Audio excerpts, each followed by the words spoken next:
Is the diabetic kidney disease அது diabetic nephropathy ரிவர்சிபிளா இல்லையா?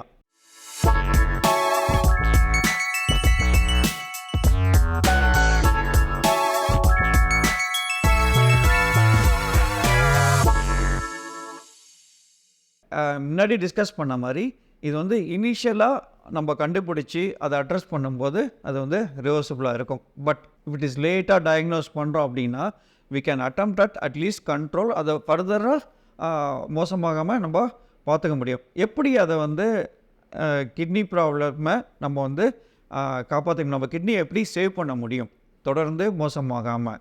So it's like any other golden rule தான். At goal sugar இருக்கணும், at goal blood ப்ரெஷரும் கோல்குள்ளே இருக்கணும், ரெகுலர் எக்ஸசைஸு, அதுக்காக உடம்பை வருத்தி பண்ணணும்னு அவசியம் இல்லை, நம்மளால் முடிஞ்ச அளவுக்கு எக்ஸசைஸ் உடற்பயிற்சி நிச்சயம் அவசியம். ஸ்மோக்கராக இருந்ததுன்னா ஸ்மோக்கிங்கை வந்து கட்டாயமாக நிறுத்த வேண்டும். ஸ்மோக்கிங் வந்து டயபெட்டிக் கிட்னி டிசீஸை சீக்கிரமாக மோசமாக வைத்துவிடும். ஸோ அதனால் டெஃபினட்டாக ஸ்மோக்கர் யாராக இருந்தாலும் உடனே நிறுத்தி தான் ஆக வேண்டும். அப்புறம் balanced diet, exercise is very very important. அதே மாதிரி இப்போது ஒரு family history of diabetic kidney disease இருந்தாலோ, ஒருத்தர் ரொம்ப ஒபீஸாக இருந்தாலோ, ஒருத்தர் வந்து ஹை பிளட் ப்ரெஷர் கண்ட்ரோல் இல்லாமல் இருந்தாலோ ரெகுலராக ஸ்க்ரீன் பண்ணிக்கிறது ரொம்ப அவசியம். There is one more frequently asked question. Most of these people டென்ஸ்டாக இருப்பாங்க, வந்துட்டு பதட்டமாக இருப்பாங்க usually. So do they have any risk of worsening of diabetic kidney disease? So டயபிட்டிஸ்னாலே சில பேர் இப்போ ப்ரெசன்ட் சுச்சுவேஷனில் நிறைய பேருக்கு ரொம்ப பதட்டம் ஆகிடுவாங்க.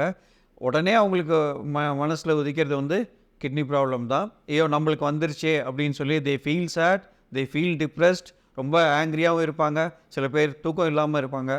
All these can lead to hormonal changes inside the body. So அது மாதிரி ஸ்லீப்பும் ஒழுங்காக இருக்காது, blood pressure fluctuations இருக்கும்.